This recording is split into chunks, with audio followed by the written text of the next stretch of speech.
Just one sec. I'll try this once more. Yep. Just trying to get Facebook to connect. Beautiful. We're good to go. This is Aussie Mac Zone. We'll cover everything Apple, including Macs, iPhones, iPads, and more. All this from an Aussie perspective. Sit back, relax, insert yourself into the zone. The Aussie Mac Zone. Hello, everybody. Welcome to show 390 Aussie Mac Zone. Zarn, how are you? Fantastic. 390 is great. 390 is great. Makes up for last week, 389.5, which didn't make it out. Sorry, I'm fixing my chair. That's all right. A bit better. So there hasn't been heaps and heaps in the news, but yeah, we've got a little bit. So let's see what we can rack up. So our Aussie Apple ramblings this week start with money, money, money, and more money and money and money and money and money is all I can really say. No. Apple last week had its earnings call for the April-June quarter. It was another record. Apple earned $81.6 billion US dollars, up 36%, and 21.7 of that was profit. 50% growth in iPhone sales, a whopping 39.6 billion. Mac, iPad, wearables and home also recorded significant percentage growth. There was a 33% growth in services, with 700 million now paying either or all Apple TV Plus, Apple Arcade, Apple Music or iCloud. The only warning that was due to global shortage, sales might not be sustainable due to the chip shortage for making the computers and the phones and all that sort of stuff, especially with, it's only a little bit and they're about to get ready to release the new phone, maybe. Chip shortage. Sounds delicious. Don't tell me there's a chip shortage. They only just rebooted the tubes.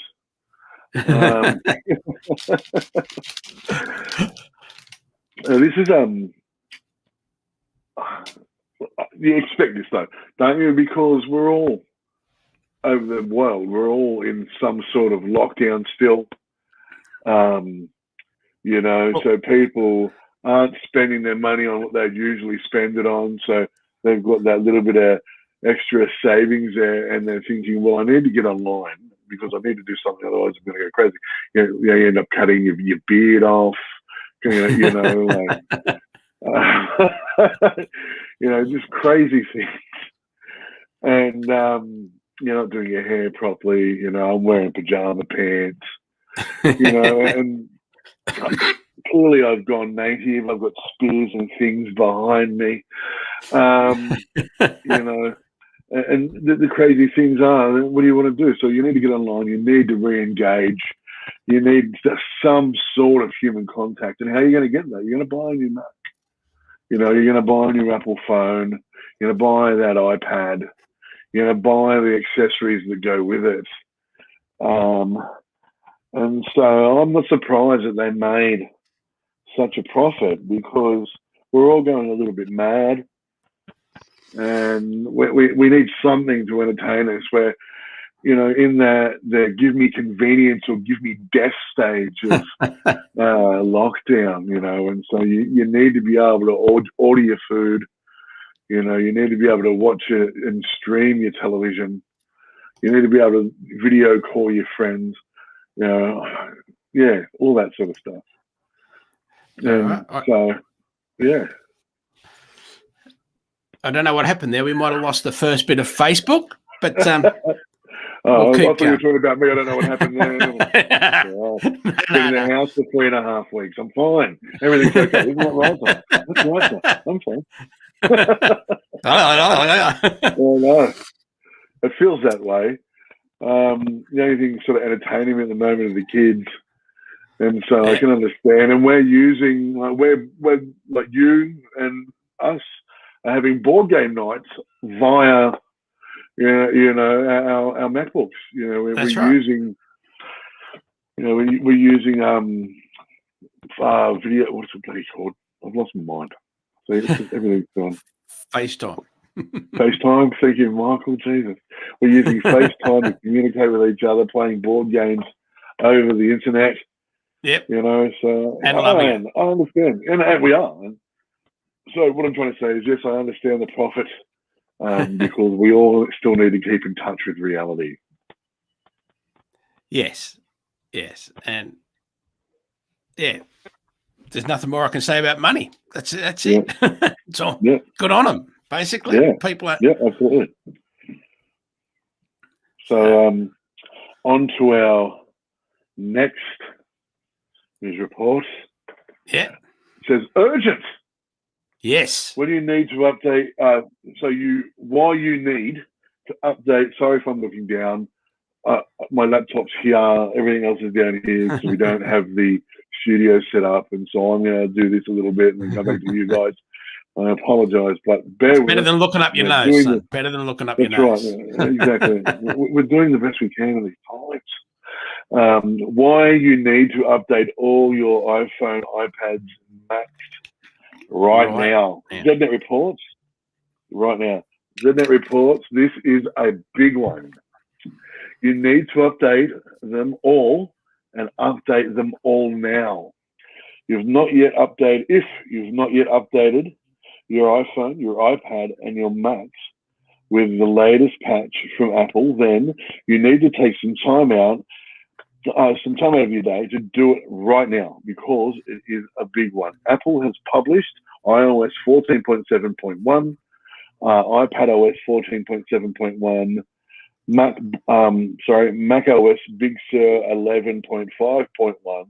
While this update contains bug fixes, the main part of this update is a security fix for the vulnerability that Apple says may have actively been exploited.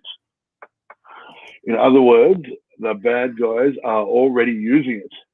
It's unclear if the vulnerability used for jailbreaking iOS devices or whether it is linked to the NOS group spyware tool hack used to target journalists, activists, and government figures. To update your iPhone, what you need to do, and iPad, go to Settings, go to General, go to Software Update, and download and install any and all available updates. For Mac OS, click on the Apple. In the top left-hand corner, go to System Preferences, find Software Update, and download and install any and all updates available. I recommend carrying out these updates as soon as possible. Now, there's more in our show notes, so we're going to put this in our show notes. So if you're not sure, you can go and check our show notes, learn how to do it. Absolutely. Make sure you've done it properly. Do it now. Do it after the show. Do it when you can. But even if you're not running the latest, like you're not running Big Sur or the latest software on your phone or your iPad, check for updates anyway, because they are updating older versions of the software to stop the attack. Yep. Oh, now why is that?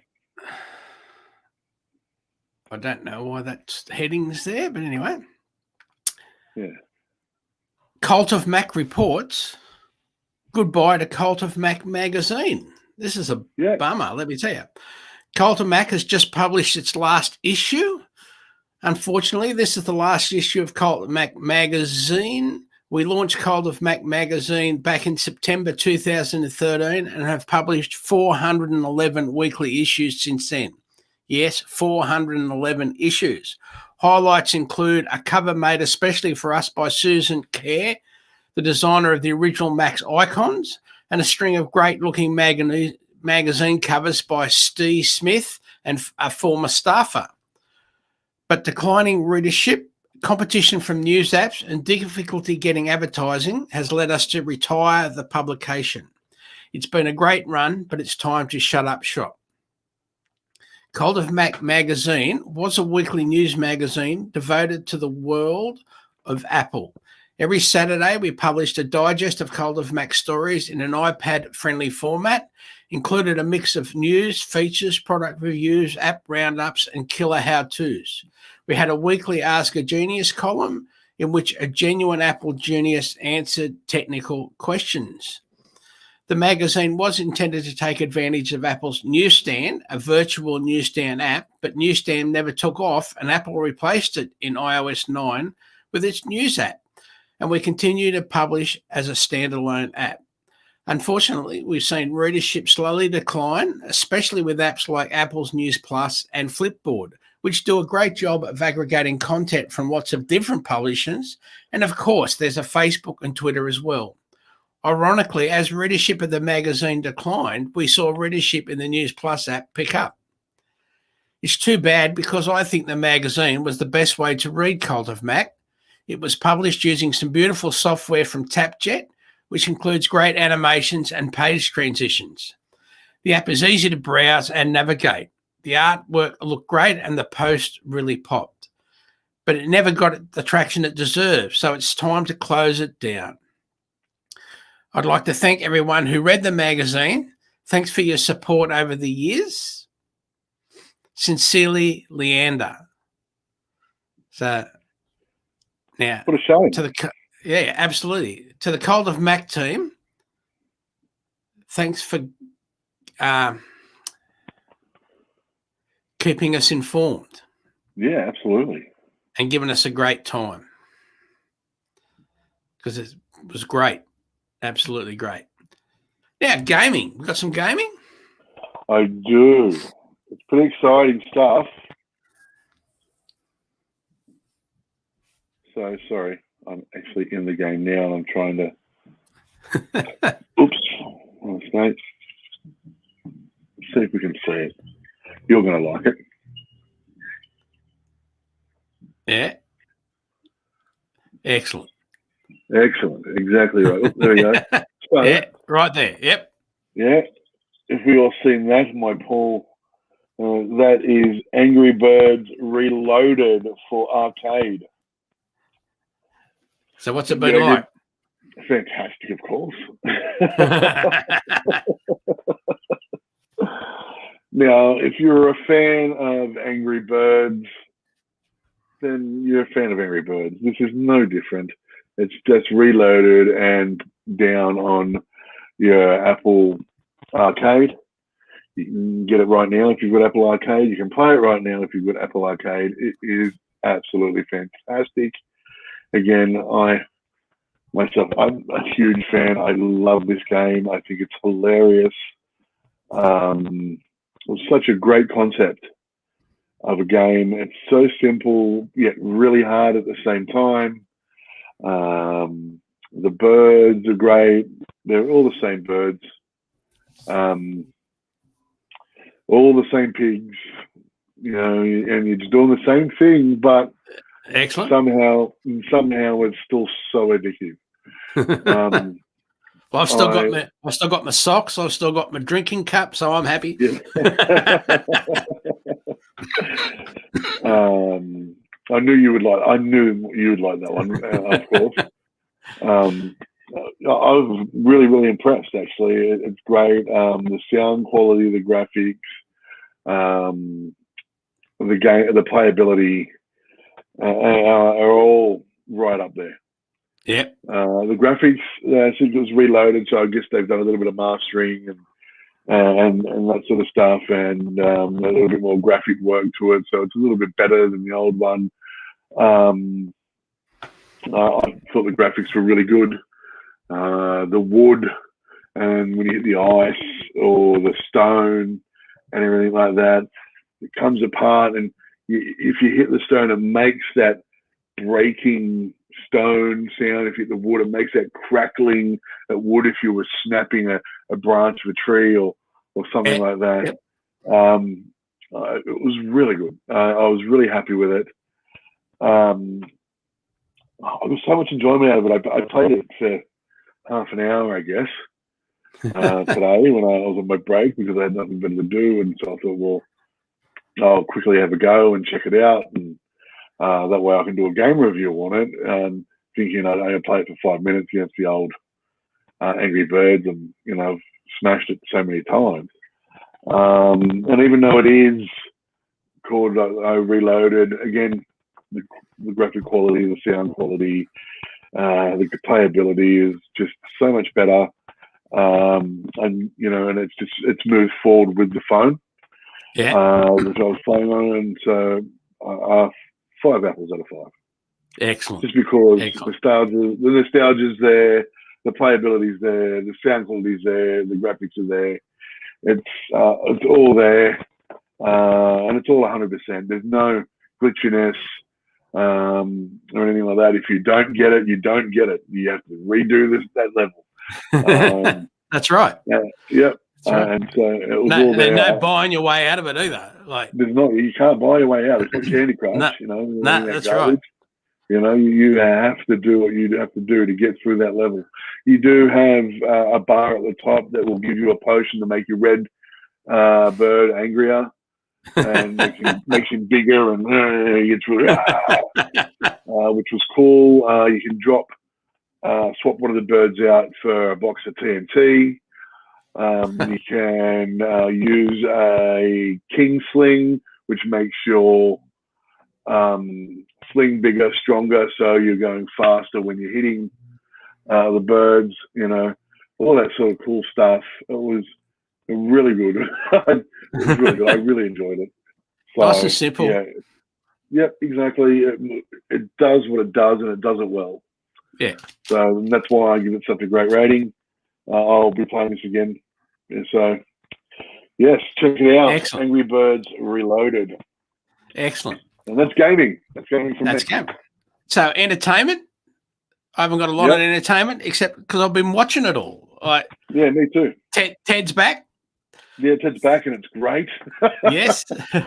So we've been doing Ted Physical, which is nearly over. Yeah, that.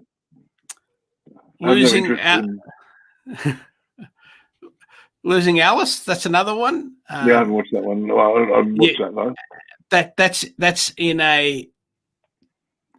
that's in Israeli, I think, the language. So I've got to turn on the subtitles, captions for it. Yeah. So just go in the TV app. You can go into audio and subtitles. Turn the subtitles on, watch it, and then turn them back off again. Nice and easy. Awesome. Smigadoon. Smigadoon, yeah. The kids watch that yet? We're all watching Smigadoon.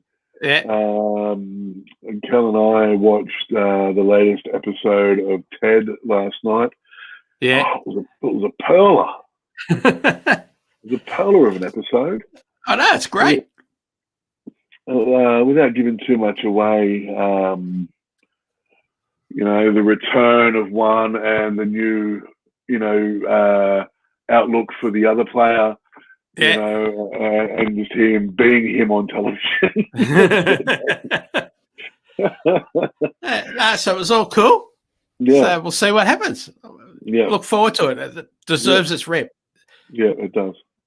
Definitely. Story 4. You. Yeah. Me. All right. Yeah. Bear with.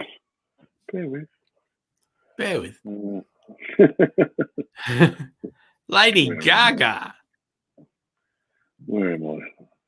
Here, celebrities. No, that's Ted Lasso. Too many Gruffaloes? Where is it? Oh, Lady Gaga. And some other funny named person. Dua Lipa. Dua Lipa. Come to GarageBand in new art of remix. So session plus much more.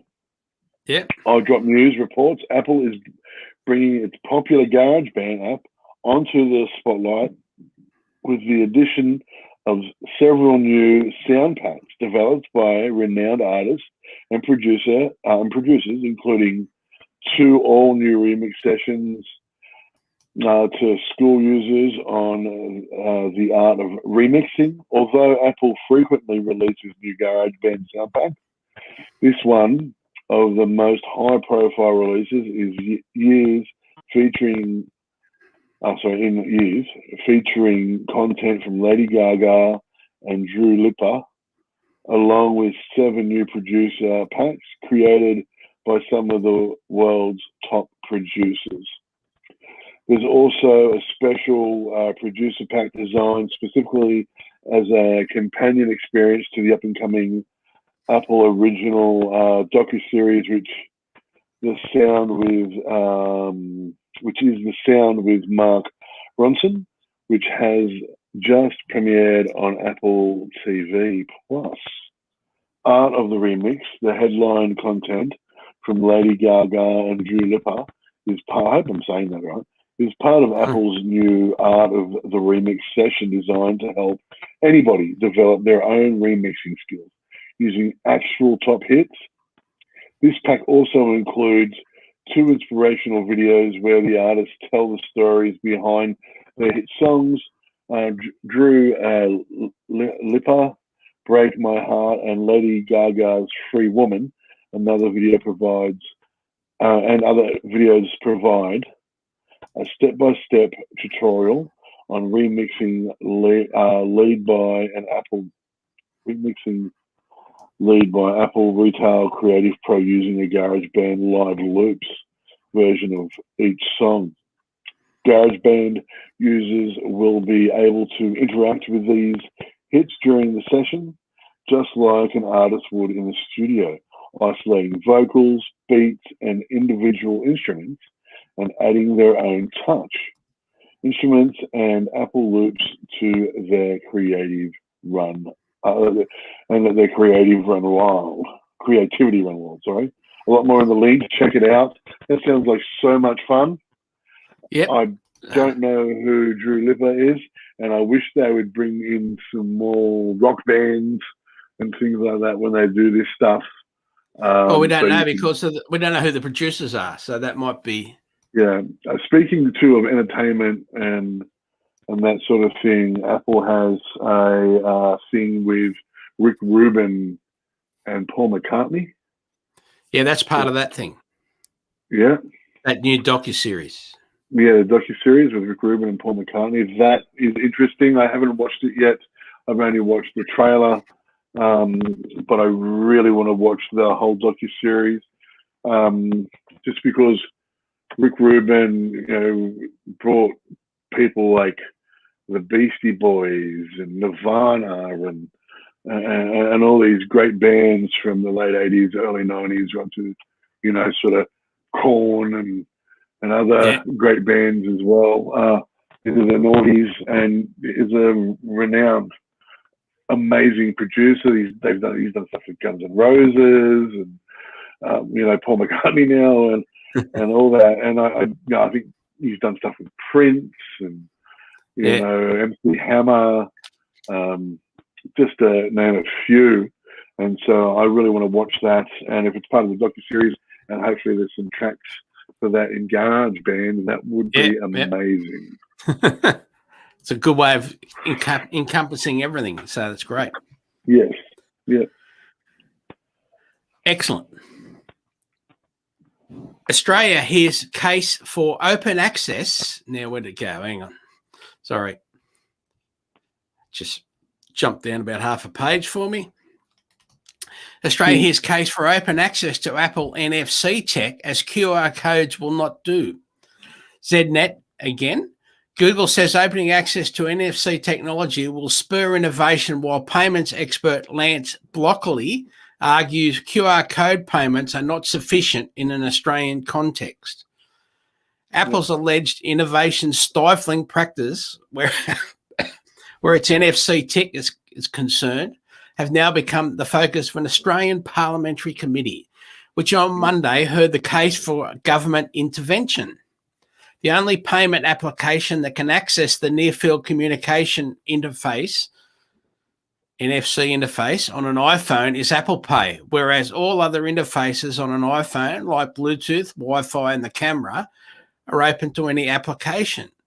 Apple has cited security as one of the reasons for holding back the tech. Host card emulation is a less secure implementation, which was adopted by Android.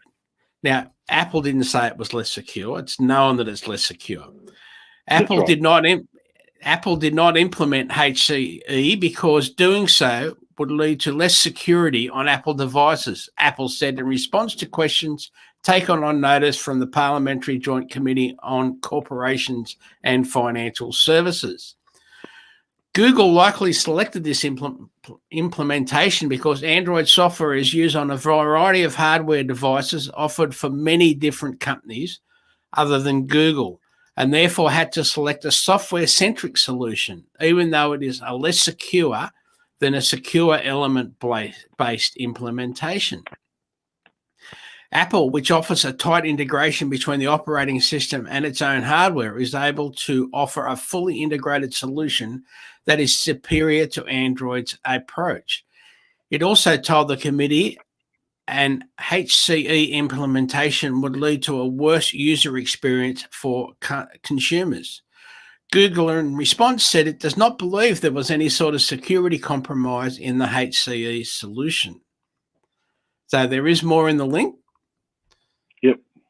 It goes on a bit more about some of the more like in-depth technical stuff. So, yes.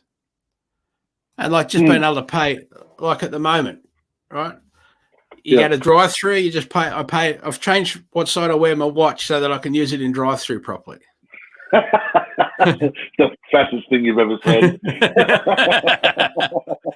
Right? Because, I used to wear it on the left-hand side, and lots of people, I'm sure, wear it for that reason. But now I've got to stick it out the window, so I've just got used to wearing it on the other side. Simple as that. Yep. So that's my reason for wearing my watch on the right-hand side. I know. Was it? And I can never remember it. We've got it at work. We use it at work for just that way you can sort of log into any printer with your laptop. Yeah. And you just boom, boom, bam. You can get them on your phone now anyway, and just walk over to a printer. It'll recognise it. You can print what you need straight from your phone or your laptop. Yeah. Doesn't matter where you are in a school. You can just go in and use a printer in any faculty. Called Follow Me or something. That is. Yeah. And it's really good. So you don't have to keep running back to your faculty to go on to your server or whatever, and you can just go wherever you like. Yeah. So it's quite helpful. It's quite good. So Elon Musk wanted to take over as Apple CEO from Tim Cook if Tesla sold to Apple. New book says. US Today reports, while some would compare Elon Musk to Steve Jobs because of their roles as technological visionaries, the Tesla CEO has never crossed over into the former Apple CEO's field of consumer electronics, choosing instead to focus primarily on electronic cars and rockets. But Musk's career could have taken a much different direction. He once demanded to be CEO of Apple if agreed to sell Tesla to the tech giant, according to a new book. Several years ago, long before Tesla ascended to its place as the world's most valuable automaker on the stock market companies, success was from guaranteed. At the same time, Apple was beginning to dabble in electric vehicle technology. That's when then Apple CEO Tim Cook, who succeeded Jobs, approached Musk with a proposal for Apple to acquire Tesla, according to an advanced copy of PowerPlay. Tesla, Elon Musk, and the bet of the century, a new book by Wall Street Journal reporter Tim Higgins. Musk was intrigued and said that he wanted to be CEO, not just Tesla as a subsidiary, but of Apple as whole if the deal went through, according to the advanced copy. Cook dropped an expletive and hung up, Higgins wrote. The deal, of course, never happened. Representatives of Tesla did not immediately respond to a request seeking comment Friday. On Twitter, Musk denied the conversation happening. Cook and I have never spoken or written to each other, Musk wrote on Friday. There's more in the notes. I think that's a bit of crap. baloney, to be honest. Yeah. That sounds They may not have discussed this particular story, but I know they've spoken to each other. Well, yeah, they have spoken to each other now, but back then where he said they'd never spoken to each other. Yeah. You know, yeah, I don't know. So anyway, just a funny story because apparently he's been bagging Apple out a bit lately because they've just announced, and it happens the same sort of time that they've just announced, you know, one of the new vice president in charge of cars and that sort of stuff. Yeah. So, yeah. Is he worried about being taken over? I wouldn't be worried. As long as he keeps going in the right direction, he'll be there. Yeah. He's not worried about being taken over by Apple. You know, Apple are trying to buy back their shares and become that sort of company. They're not interested in Tesla. Yeah. You know, they've got their own car company thing going on. You know, like, unfortunately, Tesla doesn't monopolize the battery operated car market. They don't solely own that technology. It's open there for anybody. Yeah. And so they don't need Tesla, they can do it themselves. Yeah. Next one. Apple shows you how to take otherworldly iPhone images. Explore some of the most exotic possibilities of your iPhone's camera with a free tutorial from a professional photographer.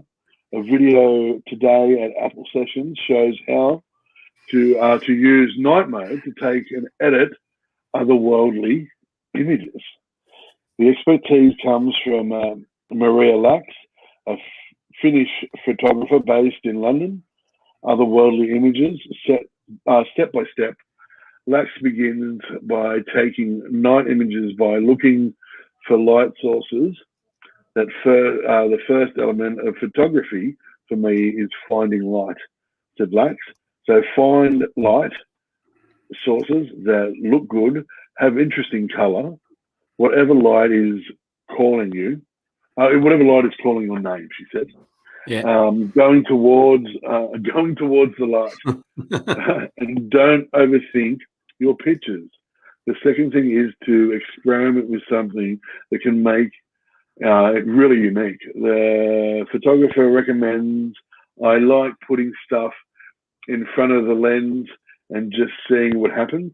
In the video, she uses thin plastic films, sometimes with Vaseline on them. In the third step, she goes over editing of the image. She doesn't use a pricey application. She does her editing for the tutorial with iPhone's photo app.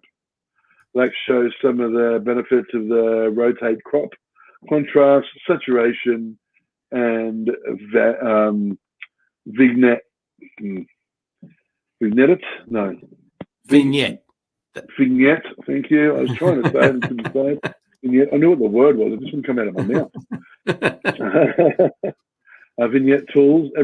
Everybody can be creative, said Lax. Just go out there and you'll get amazing stuff. And you'll get better as you go on. The video is in the show links if you want to check it out. So have a look. That sounds like a lot of fun. We might do something like that with the boys tonight. Yes, yeah. Because you only got to walk around the block looking at the lights in the street. Like, yeah. Just now, also Apple HomeKit and the latest Apple betas. So if your automations in HomeKit are not working, before you delete them and start again, what worked for me was I disabled each automation, closed the Home app, then enabled each automation and tested it. And I know it's been an issue for quite a few people. So that's the way I got around it. Also, don't forget Home Pass and pardon me, and one of the other home app that you can buy to do other things. Also back up your automations, etc., from HomeKit. So you might want to do that, delete them, and then import them again. It might bring them in and make them all work for you straight away anyway. Yep. Now, show notes link each week. Oh, wait a minute. Sorry. Anything else you want to say, my friend, before I start rambling on? Anything else you can think of? All right. What do you mean? I have a little bit of an issue, and I wanted to know a little challenge. Challenge for you. So, when because of what I've been doing from school, I need to put my phone on private. So when I'm doing that, like show my caller ID, I can turn it off. Yeah. But when I go to turn my caller ID back on, this is all I'm getting. Well, which way am I going? There we go. See the spinning wheel? Yeah. Now this won't load, and it's just a button. Yeah. Now this won't load that button. I have to turn my phone off completely to reset it. Yeah. And then bring it in, and then it does the wheel again, but then the button will come on, and then I can turn my caller ID back on. But then if I want to turn it off, I have to do the whole thing again. I want to know if there is a fix for that. And is it just because my phone's old, or is it maybe something to do with this update, or I'll be trying any update I can to put on there first. Yeah, because funny you should say that, because I did update it only the other day. Let me go back into here. I'm pretty sure I updated it. I might even try and have a fiddle about writing a shortcut for you to see if we can just have a shortcut. Say, push the button, it'll turn it off, and push the button again, it'll turn it on. So you don't have to do any of that. That might stop it from needing the button. I apologise. I haven't updated it yet. I've just got the new update now. Yeah, cool. So maybe the problem will go away. But I'll try and write a shortcut for you as well. Yeah, that'd be great. And just have it on your home screen. Just push the button. And you press the button, it does it itself. Yeah, that'd be excellent. And if you can show me how you did that, would be very cool. All right. Other than that, that is me. I just thought I'd ask that on air because. Any funny any shows you've been watching? I've been watching. What have we been watching? Lee, what's his name? Lee, the English comedian guy. Lee Mack. Yeah, I think of Matthews because of someone I know. Lee Mack puts up a 4-minute skit out of one of his shows about Tuesday or Wednesday, and then about Friday he puts up another show each week to watch. Yeah, cool. From his the show's called Not Going Out. Yep. Which starts. It's been going for years, obviously. So good for I laugh. wish we had something like that in Australia. I wish one of these channels would bring a channel out and have just a channel for comedians to do these silly shows. Yeah. Because they're all great. I love 8 out of 10 Counts. I love 8 out of 10 Counts does count. Countdown. Yeah. I love Would I Lie to You? David Mitchell's got one as well that I can never remember the name of. Would I lie to you? Yeah, Would I Lie is they got series 1 and series 2 out now, which hasn't got the same guy hosting it. It's got a different guy hosting it. Different guy, that's right, yeah. So that was interesting. And a very, very young Lee Mack and David Mitchell. Yes. And also there's one I really like and we've been watching. It's called Taskmaster. Yeah. That's fantastically funny. It's got Greg Davies as the host. He's from The Inbetweeners. Yeah. Also, we watched a short series, which BBC, I love BBC short comedy series. They do it so well. Yeah. You know, they do 2 or 3 series, 6 episodes each. Done. Yeah. Finished. It's funny. Thank you for coming. Yeah. And that was on SBS, on the SBS app, and that had what's his name? Indian fella, the beard and the funny eye. I don't want to say his name wrong, but it's Ranesh or something like that, and it's called the. Hang on a second, I'm looking it up. Give me 2 seconds. And not Ash Kumar. No, Ramesh. It's Ramesh something. Uh-huh. But I could be wrong. So just bear with me, and I'll find it. Here we go. I'm on SBS now. Continue watching. I'm going to continue watching. Show me. Load the demo. Is that the one where they in Taskmaster? Is that the one where recently where a couple of them were up against like the English Olympic team, like we're doing different things? Oh, I haven't seen that one yet. Yeah, I think that was in Taskmaster. But yeah, Taskmaster makes them think, makes you how to do things, makes you think. Because there was one like putting something in a circle or getting something out of the circle without going in the circle and things like that. So. Yeah. Where is it?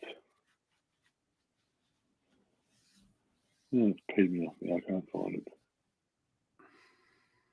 Miniseries, French Connection. Where's British comedy? There's also some Swift UI classes, for example, on YouTube. Quite a few different ones. The Reluctant. He's a publican. Like he runs a pub. What they call them over in the UK. The Reluctant something or another. Oh, this is it, David?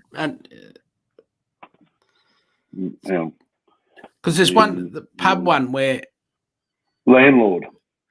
Yeah. The Reluctant Landlord, it's called. Yeah. And there is. That's from Sky One, and I think there's 3 series at the moment. And it's got Romesh Ragnason or something like that, yeah. And that who is one moment, this guy, where are we? This way, him? Yeah. Yep. And he is very, very funny in it. It's a very good British comedy, and he takes the pub over from his dad and doesn't really want to do it because he thinks he's going to be a great DJ, even though he's got 2 kids and a wife, wife's a lawyer. You know, he's still living in the 90s, thinking he's going to be a DJ. And you get to hear some of his music in there. I'll let you decide. But it's definitely worth a watch. What else have we been watching? Speaking of Doom, we've been watching Ted Lasso. Yeah. What else have we been watching that's been good? I've got someone who's a good friend of mine, used to be a DJ at clubs back in the 80s. Yeah. Yeah, like, you know, Balmain Leagues and down the Rowan Club. And he was the first one before the superstar DJ from like 2SM or whatever came in. So yeah. All right, the show notes link each week will be on the show upload. The link being Aussie Max Zone. .com.au/AMZ 390. There you will see the last 6 weeks of show notes. Yes, you can email Michael or Zarn at aussiemaczone.com.au. However you listen to us, you know, wherever you find your castings from, make sure to like us. And if you do like us, maybe share us to a friend. So, yeah. Don't forget, we're on Apple News. We're on There's information on our website again Yeah. with different show On notes and stuff. Facebook, on YouTube, we're on Apple Podcast, we're everywhere. That's right. So thanks to our supporters, you, our listeners, the most important people. Yes. Now over to Zarn for that big sign-off. All right. Now, we've all been at home for a very long time. And I understand it's crazy and it's hard to get out. When we go to the shops and things like that, remember to be nice. Yes. Always be nice. It doesn't cost you anything to be nice, so why not be nice? Because you just might make someone else's day. That's my info. Right. And remember, an apple a day keeps the androids away. Yeah. Thank you, everybody. Go to here and play that one. Play.